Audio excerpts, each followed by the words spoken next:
এই যে বিএনপির বারবার ষড়যন্ত্রের শিকার হয়, কারণ কি? আমরা দেশপ্রেমিক জাতীয়তাবাদী একটা দল। আমাদের বিদেশে কোনো প্রভু নাই। বাংলাদেশে আপনারা খেয়াল করবেন পাকিস্তানপন্থী দল আছে, বাংলাদেশে ভারতপন্থী দল আছে, বাংলাদেশে আমেরিকানপন্থী দল আছে, কিন্তু আমরা বাংলাদেশপন্থী দল, আমরা জাতীয়তাবাদী দল। সেই কারণে ষড়যন্ত্র সবসময় তাড়া করে ফিরে। আমরা উদার গণতান্ত্রিক দল।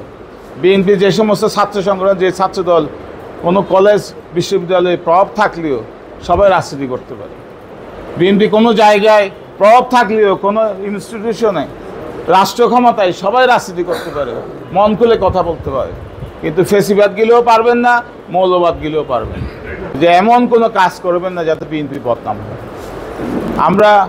আমরা কাউকেও লিস্ট দিই নাই বিএনপি যে আমাদের বদনাম হবে। আমাদের যারা চাঁদাবাজি করে, যারা দখল বেদখলের সাথে আছে, বিএনপির বদনামের সাথে আছে, ওরা নিশ্চয়ই বিএনপি করে না।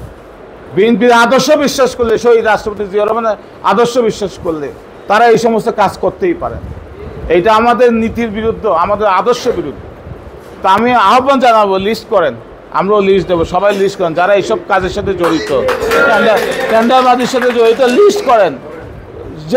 যে দলের হোক, সে যত প্রভাবশালী হোক, বহিষ্কার করে দেন। বিএনপি হলো কর্মীদের দল, সাধারণ সমর্থকদের দল, বিএনপি নেতাদের দল না। আমি কাজল চলে গেলে আরও অনেক নেতা আসবে, আপনি চলে গেলেও অনেক নেতা আসবে।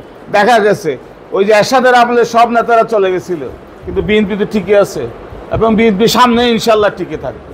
আওয়ামী লীগ বাংলাদেশকে কি করেছে?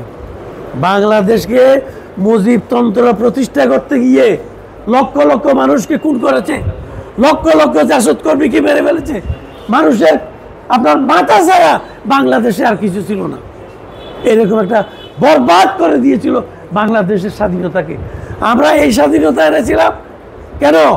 গণতন্ত্র এবং ভোটের অধিকার প্রতিষ্ঠার জন্য।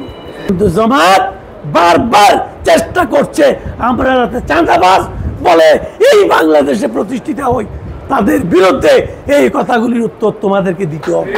এখন যে দল এই যে কি বলে নাগরিক কতগুলি দল করতেছে, যে এরা তো বোধ আওয়ামী লীগের চেয়েও ডেঞ্জারাস হবে বলে আমার মনে হচ্ছে। এদের কথাবার্তা আচার আচরণে শেখ মুজিবুর রহমান তিনি এদেশের জনগণের কথা, নেতাকর্মীদের কথা, সবার কথা ভুলে গিয়ে তিনি পাকিস্তান হানাদার বাহিনীর কাছে আত্মসমর্পণ করে উনি পাকিস্তানে চলে গেলেন, নিরাপদে চলে গেলেন। আমাদের শহীদ প্রেসিডেন্ট জিয়াউর রহমানের নির্দেশে এবং ঘোষণায় সমস্ত এদেশের সমস্ত আপামর জনগণ যুদ্ধে নেমেছিল সেদিন 5ই আগস্টে। সে আন্দোলনের পরে আমাদের অনেক মা ভাইয়েরা প্রাণ দিয়েছে। প্রাণ দিয়ে আজকে আমরা এই সুন্দর বৈষম্যহীন আমাদের একটা মেধাভিত্তিক দেশ গড়ার সুযোগ আমরা পেয়েছি। আসুন আমরা সবাই মিলে এই দেশকে আবার সুন্দর করে গড়ে তুলি, বৈষম্যহীন একটি বাংলাদেশ গড়ে তুলি।